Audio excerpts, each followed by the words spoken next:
एक बड़ा सा जंगल था जिसमें पेड़ हवा के साथ नाचते, पक्षी मीठे सुरों में गाते और हर सुबह हिरन और खरगोश मैदानों में कूदते फादते दिखाई देते। उसी जंगल में रहती थी एक सुंदर, सफेद और दयालु बकरी जिसे सब सुरमई बकरी कहते थे। सुरमई बकरी के 7 प्यारे प्यारे बच्चे थे। सबके नाम भी मज़ेदार थे।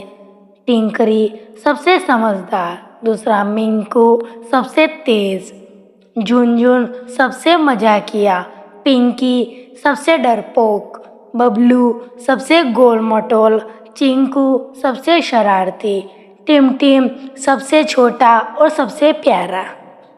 घर एक छोटी सी मिट्टी की झोपड़ी थी जिसके दरवाजे पर लाल रंग की घंटी बंधी थी जो हवा में झनझनाती थी।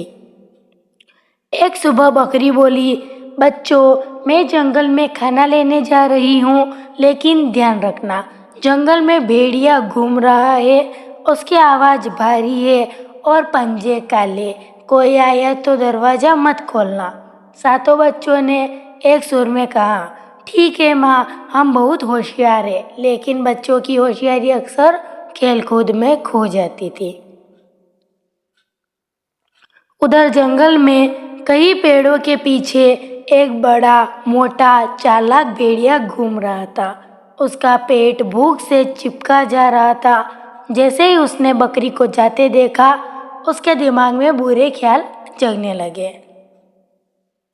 आज अच्छी दावत का दिन है, वह हंसा। 7 बच्चे, क्या मजा आएगा।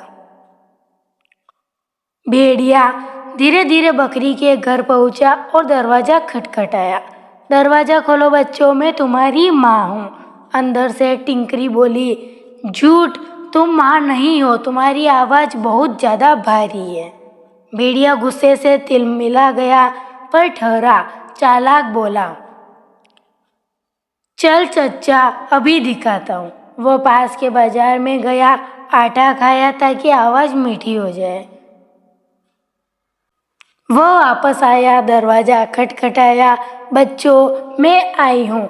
आवाज़ मीठी थी पर बच्चों ने नीचे से उसके काले पंजे देख लिए। मिंकू बोला, दूर हो भेड़िए, हमारी माँ के पंजे सफ़ेद होते हैं। भेड़िया फिर जल्लाया लेकिन हार नहीं मानी। भेड़िए बेकरी गया, आटा मांगा, पंजे डूबे और उन्हें सफ़ेद कर लिया। अब वह बिल्कुल बकरी की तरह दिख रहा था। वह बोला, मेरे बच्चों, दरवाज़ा खोलो। इस बार बच्चे धोखा खा गए। दरवाज़ा खुला और साथ में घर का सारा चैन भी टूट गया।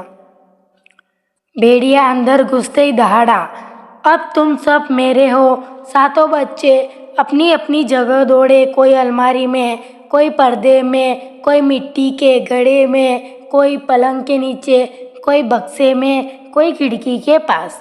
सबसे छोटा टिमटिम घड़ी के डिब्बे में घुस गया। भेड़िए ने घर को ऊपर नीचे कर दिया। 6 बच्चों को पकड़ लिया पर टिमटिम नहीं मिला। वह 6 को जा खाकर जंगल की ओर चला गया। पेट फूलकर ढोल की तरह हो गया। काफी देर बाद जब बकरी लौटी तो घर बिखरा था, दरवाजा टूटा और अंदर टिमटिम रो रहा था। माँ ने उसे सीने से लगाया। टिमटिम ने सिसकते हुए कहा, माँ, भेड़िया सबको ले गया, सबको। बकरी की आंखें भर आई लेकिन आंसू के साथ साथ गुस्सा भी था। बच्चों, मैं आ रही हूँ तुम्हें लेने। बकरी ने अपने बच्चों के छोटे छोटे पग चिन्ह देखे जंगल की तरफ जाते हुए। धीरे धीरे वह तालाब के पास पहुंची। वहां झाड़ियों के पीछे से किसी के खर्राटे की आवाज़ आ रही थी। वह भेड़िया था जिसका पेट ऊपर नीचे हो रहा था, मानो अंदर कुछ हिल रहा हो। बकरी ने कांपते हाथों से पत्थर उठाया और भेड़िए का पेट हल्के से काटा। 1 2 3 और फिर सभी 6 बच्चे बाहर कूद पड़े। माँ, माँ, सब गले लगकर रोने लगे। माँ ने सबको संभाला।